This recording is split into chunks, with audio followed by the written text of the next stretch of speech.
আচলতে যিকোনো যেতিয়া বিষাদ আহে সমাজলৈ, বিষাদ যেতিয়া নামি আহে, আমাৰ অসমীয়া মানুহৰ এটা পৰম্পৰা যে সহায় কৰে।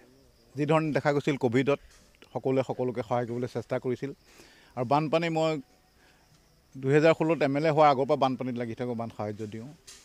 2016তো বিধায়ক হোৱাৰ পাছত অকল মোৰ সমষ্টিতে নহয়, মই দেৰগাঁও সমষ্টিতো যাওঁ, বোকাখাট সমষ্টিতো যাওঁ, তেতিয়া সৰুপথাৰ সমষ্টিৰ মৰঙীপাটতো মই খোৱা বোৱা ডিষ্ট্ৰিবিউট কৰোঁ।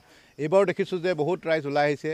এতিয়া মই কালিয়ে দেখিছোঁ মই এটা পাৰ্টিয়ে ভাত খুৱাই আছে আমাৰ হেৰিত মিঠাম চাপৰিত, তাৰ কেম্পটোত। মই তেওঁলোকৰ লগত একেলগে ফটো উঠিছোঁ, বহুত ধন্যবাদ জনাইছোঁ যে বহুত ভাল কাম কৰিছে।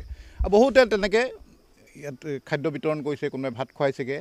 কাৰণ কি চৰকাৰী ব্যৱস্থাটো অলপ সময় লয়, কাগজ পত্ৰৰ কথা আছে যে কোনোবা এটা কেম্পত যদি আজি মানুহ আহি সোমাইছেই, সেই চৰকাৰীভাৱে চাউল তাউল পাওঁতে হয়তো 24 ঘণ্টা লাগিব পাৰে, বা তেওঁলোকক খোৱাৰ ৰন্ধাৰ ব্যৱস্থা নাথাকিব পাৰে। সেইকাৰণে কোনোবাই ভাত দিছে, এইটো বহুত ভাল কথা।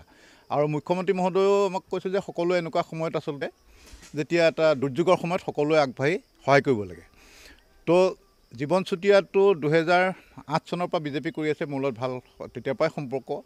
তেখেতে 2021ত টিকেটো বিচাৰিছিল, টিকেট নাপালেও তেখেতে দলৰ হৈ কাম কৰি আছে। আৰু আগতে ক'ভিডৰ টাইমতো তেখেতে প্ৰধানমন্ত্ৰীকো PM কেয়াৰত পইচা দিছে। আমাৰ তেতিয়া আজি মাননীয় মুখ্যমন্ত্ৰী তেতিয়া স্বাস্থ্যমন্ত্ৰী আছিল, তেখেতকো তেখেতে পইচা দিছে তেখেতৰ ৰিলিফ ফাণ্ডৰ কাৰণে। 21ৰ পাছতো আকৌ নিৰ্বাচন টিকেট নোপোৱাৰ পাছতো 5 লাখ টকা এবাৰ দি আহিছেগৈ পুঁজিৰ কাৰণে। তেখেতে এজন ছ'চিয়েল ৱৰ্কাৰে।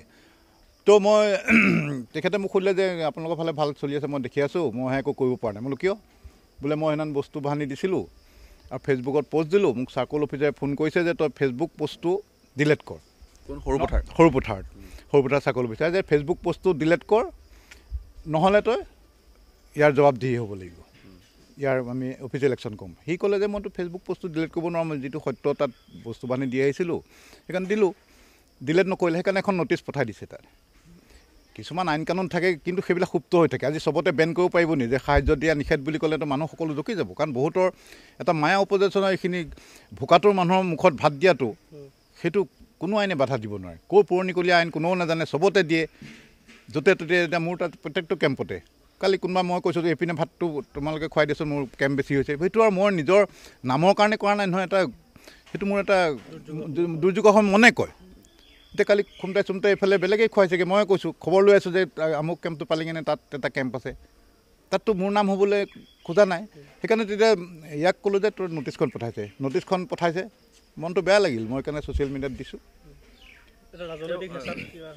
ৰাজনীতিক হেঁচাই নহ'লে চাকৰি অফিচাৰ কি কাম, ভালে পায় অফিচাৰবিলাকে। এতিয়া মই যে ভাত পানী দিওঁ, ইয়াৰ অফিচাৰবিলাকে সকলোৱে ভাল পায় যে আপুনি দি পেলাই সকাহ দিলে। কাৰণ নহয়, সিহঁতৰ ওপৰত বহুত প্ৰেছাৰ হৈ যাব নহয়, চবেই ধৰণ সিহঁতকে ফোন মাৰি থাকিব ভোকত, চব মানুহ পগলা হৈ যাব। তেওঁ 21ত তেওঁ প্ৰাৰ্থিত্ব প্ৰয়াসী আছিলে, টিকট নাপালে কিন্তু প্ৰাৰ্থিত্ব প্ৰয়াসী আছিলে। তাৰপিছত অন্যৰ নিচিনাকৈ তেওঁ হেৰি খেলাকৈ নাই, নিৰ্দলীয় খেলি আকৌ আহি বিজেপিত যোগ দি লিডাৰ হয় নাই।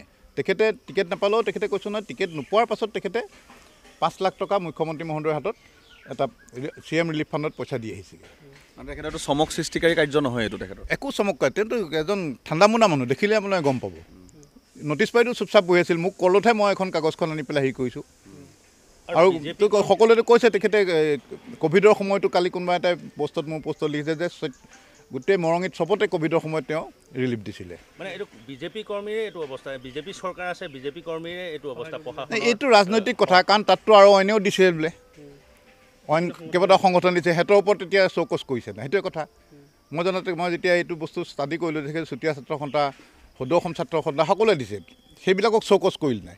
আৰু আইনটো সকলোৰে কাৰণে হ'ব। মোৰ তাত বহুতে দি আছে, ময়ো দি আছোঁ, ময়োতো পাৰ্মিশ্যন ল'ব লাগিব। আমিতো আইনৰ ঊৰ্ধত নহ'লে মোলৈ ন'টিছখনতো এতিয়ালৈকে অহা নাই যে কেলৈ খাদ্য বিলাই ফুৰিছে।